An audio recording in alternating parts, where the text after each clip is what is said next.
So hey guys welcome back to our YouTube channel. सुष्मिताच्या YouTube चॅनलमध्ये तुमचं सगळ्यांचं स्वागत आहे. तर आज दिवसभर फिरलो आम्ही Ramoji film city. Ramoji film city इतकं बघण्यासारखं आहे, इतकं की पूर्ण दिवसभर पण पुरत नाही. ते पूर्ण रामोजी फिल्म सिटीमध्ये खूप सारे मोठे मोठे सेट्स अँड ऑल थिंग्स आहेत. ॲडव्हेंचर राईड्स आहेत, वॉटर पार्क नाही, फाउंटन शोज वगैरे अशी खूप साऱ्या गोष्टी आहेत. आणि ॲडव्हेंचर पण गोष्टी होत्या, त्याच्यानंतर पाळणे वगैरे सगळं होतं. त्याच्यामुळे इतकं सगळं एका दिवसात फिरणं इम्पॉसिबल आहे. पण एक गोष्ट चांगली होती की एका लोकेशन टू दुसऱ्या लोकेशनसाठी बसेस होत्या, म्हणजे जास्त चालावं नव्हतं लागत. पण इतके सेट मग पाहण्यासारखं होतं. पूर्ण फिल्मची शूटिंग कशी होती, सगळे शोज होते, डान्स शो होता, फिल्म कसं शूट होतं सगळं. तर ते सगळे तुम्हाला अशी शॉर्ट व्लॉग येतील, तर ते नक्की एन्जॉय करा. तुम्ही एन्जॉय करतालच. तुमच्यासाठी मी सगळं दिवसभर तुम्हाला सगळं दाखवण्याचा प्रयत्न त्या बाकीच्या व्लॉगमध्ये केले. त्यामुळे ते व्लॉग मिस करू नका. सेपरेट व्लॉग्स येतील, कारण एका व्लॉगमध्ये मी इतकं सारं दाखवू शकत नाही, कारण गोष्टी आहेत इतक्या दाखवण्यासारख्या. तरी मी 10% गोष्टी राहिल्या माझ्या घ्यायच्या. तर चला आता फ्रेश झालो, घरी आलो, म्हणजे हॉटेलला आलो सॉरी. आणि आता जेवायला चाललो आहे, जेवण करतो. नेहमीप्रमाणेच कालच्यासारखंच सगळं जेवण असेल, तर आम्ही डायरेक्ट जेवण घेतल्यानंतरच तुम्हाला दाखवतो. छान पोटभर जेवण करतो. आणि उद्याचे लोकेशन्स काय काय आहेत ते आता तुम्ही व्लॉगमध्ये पुढे बघतालच. आणि सकाळी कोणता मी छान ड्रेस, म्हणजे काय माझं आउटफिट असणार ते तुम्हाला कळेलच. त्याच्यामुळे तुम्हाला व्लॉग कंटिन्यू करावं लागेल, तेव्हा तुम्हाला कळेल. पण स्किप करू नका. लाईक शेअर सबस्क्राईब केलं असेल आपल्या चॅनल तर नक्की करा. तर चलो जेवायला माझ्यासोबत. तुम्ही पण जेवण करून घ्या. खूप थकलेलो आहोत, सर्दी झालेली आहे. पण आज खूप जास्त ऊन होतं. तर चलो, आमच्या आहो इकडे बघतायत कशी दिसत आहेत. तसे आहो तुम्ही छानच दिसताय. तर चला जाऊयात. तर मी सगळं व्हेजिटेरियन जेवण घेतलेलं आहे. राजमा, अजून एक वेगवेगळ्या प्रकारच्या भाज्या आहेत. तर काय काहीतरीच नाव आहे याचं, मला नाव उच्चारता येत नाही. तर एक वेगळी भाजी काहीतरी ट्राय करून बघते. राजमा घेतला आणि मी सगळं नॉनव्हेज घेतलेलं आहे. नॉनव्हेजचे पण खूप प्रकार आहेत, खूप सारे गोष्टी आहेत खाण्यासारखे. आम्ही थोड्याच गोष्टी घेतल्या ज्या आम्हाला आवडतात तेवढ्याच घेतल्या, नाहीतर भाज्या वगैरे भरपूर आहेत गोष्टी खायला. सुप्रभात मंडळी, गुड मॉर्निंग. तर आम्ही छान रेडी झालेलो आहोत आणि मॅचिंग पुन्हा एकदा झालेलो आहोत. तर आम्ही चाललो आहे नाश्ता करायला आता. तर चल, खूप काही गडबड झालेली आहे, कारण आम्ही सकाळी कालच्यामुळे खूप दमलो होतो, त्याच्यामुळे खूप उशिरा उठलो. आणि बॅग पॅकिंग पण करायची होती, कारण इथून आता चेकआउट करायचं आहे. चेकआउट करून डायरेक्ट निघायचं, त्यामुळे बॅगा आवरायच्या होत्या. त्याच्यामुळे खूप वेळ गेला. आणि आता सगळ्यांचा ब्रेकफास्ट झाला, आमचा ब्रेकफास्ट राहिला आहे. आता आम्ही ब्रेकफास्ट करून घेतो. मी पाहत असं किती धावपळत करत चाललं आहे. बाकीच्यांचे नसते झाले, पण येस आमची बॅग पॅकिंग झाली आणि आम्ही खाली आलेलो आहोत. तर चलो, आज कुठले लोकेशन येते तुम्हाला कळून जातीलच. त्यामुळं व्लॉग तुम्ही कंटिन्यू बघा, स्किप करू नका. Let's go. ब्रेड जाम, आज केक्स वगैरे, ज्यूस, आज फ्रीजर ज्यूस, ग्रेप्सचा ज्यूस आहे आज, फ्रूट्स, चटणी, इडली, ओट्स खिचडी. त्यानंतर आज गरमागरम वडापाव आहे. पाव जरा जास्त जाळलेले दिसतात. पोहे आणि बटाटो व्हेज नेहमीप्रमाणे. हे बाकी तुम्ही कॉर्नफ्लेक्स वगैरे, चहा वगैरे, कॉफी काय घ्यायचं. आणि त्या साईडला पूर्ण नॉन व्हेजिटेरियन.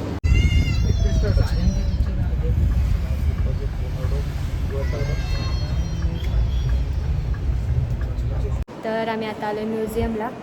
तर हे पूर्ण मागे दिसत असेल, छान मूर्ती आहेत. तर इकडे सगळे म्युझियममध्ये खूप मोठं म्युझियम आहे. तर सलर म्युझियम असं म्हणतात त्याला. तर इथं म्हणजे सगळ्या मूर्त्या आहेत. आणि सगळ्यात महत्त्वाची मूर्ती जी माझ्यासाठी आहे ती म्हणजे नटराजाची.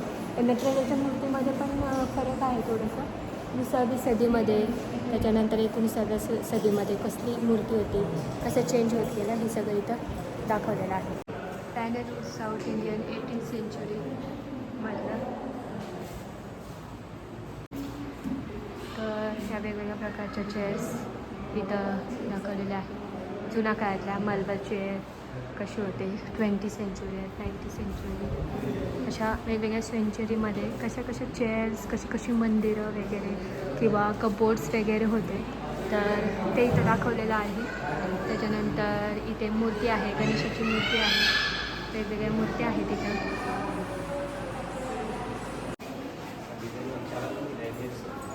इथं चेअर्स, मिरर्स, वेगवेगळ्या प्रकारचे मिरर्स बघा. तुम्हाला तुम्ही व्हिडिओ पॉज करून हे सगळं वाचू शकता कसले चेअर्स वगैरे आहेत ते. आणि मिरर्स आहेत इथे. आपण जसं चेंजिंगसाठी किंवा स्टेज असतं स्क्रीनिंग त्याच्यासाठी हे 18-19 सेंचुरीचं इन्क्रेडिबल इंडिया. तर इथे सगळं हां जुन्या जमान्यातले क्लोथ्स आहेत सगळे.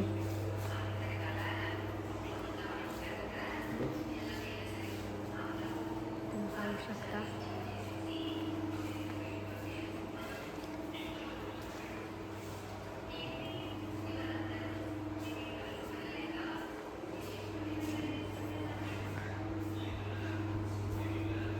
तर इथे सगळे असे जुने क्लोथ्स आहेत. हे पूर्ण एरिया क्लोथ्ससाठी आहे. तेव्हाचे डिझाईन, साड्या वगैरे, ड्रेसेस कसे असायचे त्या काळात. त्या काळातले चप्पल अशी होते. हाती का दात कक्ष काय सांगा हो? हातीच्या दातापासून काम केलेले सगळं. हातीच्या दातापासून बनवलेले सगळे तसं बघ. हे बघ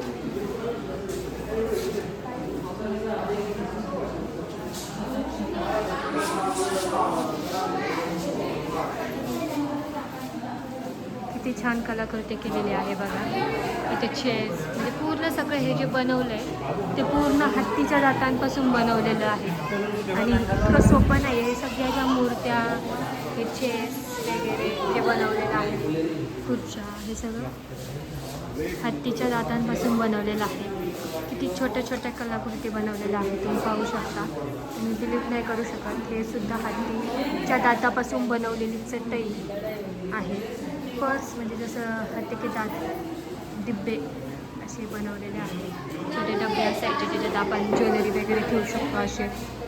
त्याच्यानंतर ह्याच्यात हाती पर अभिचित्रण चित्र काढलेलं आहे हत्तीच्या ह्याच्यानुसार दातांपासून. हे असे छान छान छोटे एकदम चाइनीज़ बर्न सिनोरी चीन और बर्मा के हाथी के दांत की कलाकृति है. और यहाँ पे विनी एम हाथी दांत की कलाकृती इथं बनवलेली आहे. त्याच्यानंतर जॅपनीज गोष्टी ज्या आहेत त्यांच्या ज्या ज्या ते तिकडे फेमस आहे ते इथं बनवलेले आहे. आणि इथे गोवा ते हाथी की कलाकृती म्हणजे गोवाचं रिप्रेझेंटेशन इथे केलेलं आहे. गोव्याचं वेस्टर्न कलाकृती ते पूर्ण.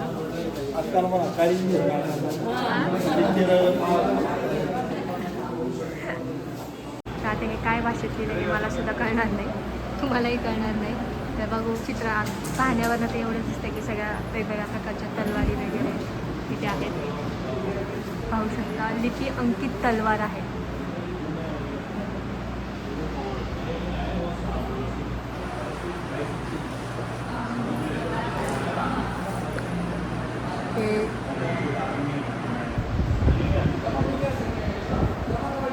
अशा वेगवेगळ्या प्रकारच्या तलवारी आहेत. म्हणजे त्यांची नावं पण लिहिलेली आहेत की कोणते. तोडेझर बंदूक, हे बंदूक आहेत सगळे. अस्त्रशस्त्रों का कक्ष, ये लिफ्ट लॉक और चोरने वाली बंदूकें. पिस्तॉल आहे. धनुष्यबाण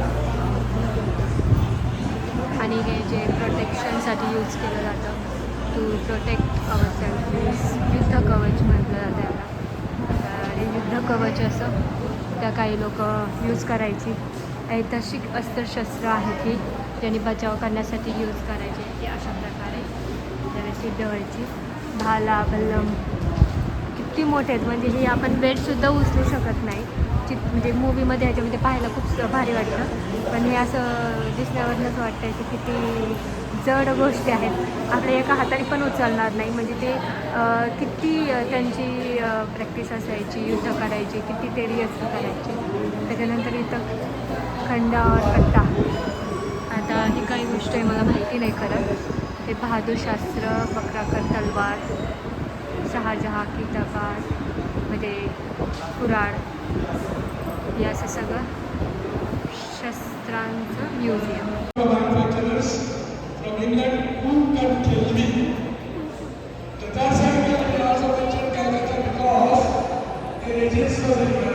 तर इथे आता 12 वाजता बरोबर क्लॉक वाजणार आहे. तर 12 वाजता क्लॉक वाजताना कसा आवाज येतो इथे, तर त्याचं हे पूर्ण सगळेजण ते बघण्यासाठी. त्याच्यामध्ये जे व्हिज्युअल्स आहेत ना ते भारी आहेत. म्हणजे जसं त्या स्क्रीनमध्ये दिसतं बघा ते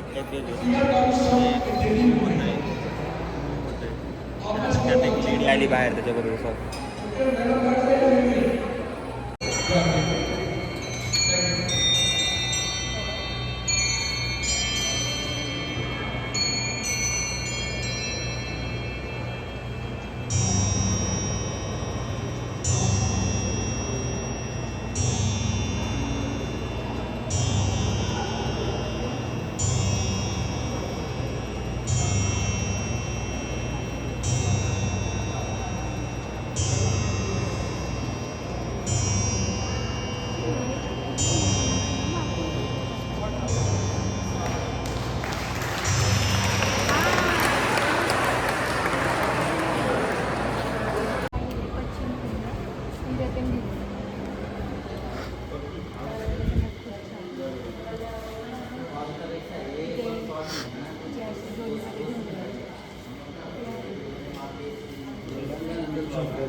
पालखी म्हणतात त्याला.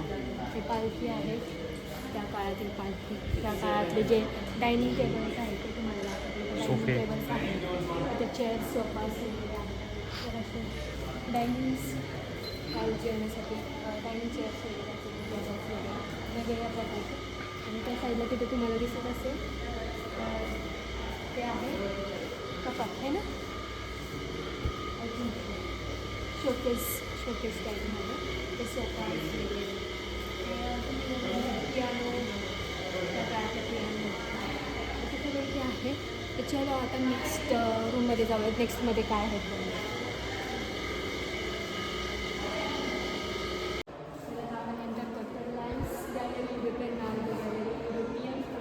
गॅलरी. अशा सगळ्या गॅलरी आहेत. खूप सारे लॅम्प्स वगैरे आहेत त्याच्यामध्ये.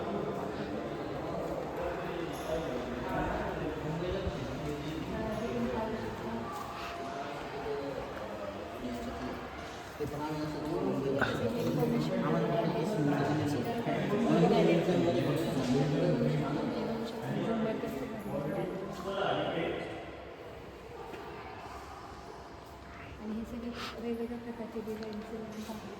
कॅन्डल स्टँड आहे, ग्लास स्टील युरोपियन. आणि 19th-18th सेंचुरीमध्ये जे लॅम्प्स होते ते इथे आहेत जुन्या काळातले. 1918-20 असे सगळे सेंचुरीचे सगळे लॅम्प्स इथे लावलेले आहेत. खूप सारे लॅम्प्स आहेत. आणखी तुम्ही एरिया बघू शकता पूर्ण. ते एवढं सगळं एरिया आहे. चलो नेक्स्ट काय आहे का बघूयात आता म्युझियममध्ये, ते पाहू. तर इथे असे छान छान काय दिले, युवा सैतान 3 अनुग्रह, असे वेगवेगळे मूर्त्या आहेत जे पूर्ण वर्ल्डमध्ये फेमस आहेत असे हे केलेलं आहे. तर अशा प्रकारे हे सगळं म्युझियम आहे पूर्ण एवढं उंच. तर हे सगळे म्युझियम तुम्हाला आवडले का नक्की कमेंट करून सांगा. आणि लाईक शेअर सबस्क्राईब केलं नसेल आपल्या चॅनलला तर नक्की करा. आमचे आहो इथं थोडे बिझी आहेत. तर हे सगळे म्युझियम पाहिलं ते हैदराबादमध्येच आहे. तर ब्लॉग आवडला असेल तर नक्की लाईक शेअर सबस्क्राईब करायला विसरू नका, कमेंट करायला विसरू नका. आणि thank you so much for watching blog. आता नेक्स्ट ब्लॉग असणार आहे चारमिनारचा, तर तो मिस करू नका पुढचा ब्लॉग नेक्स्ट पार्टमध्ये. तर चलो हम चलते हैं. आणि तुम्ही ब्लॉग आवडला असेल तर नक्की कमेंट करा आणि लाईक शेअर सबस्क्राईब करायला विसरू नका. आणि ब्लॉग ओव्हरऑल तुम्हाला आवडला का आणि पुढचा ब्लॉगसाठी किती एक्सायटेड आहात ते कमेंट करून सांगा. चलो हम तो चलते हैं.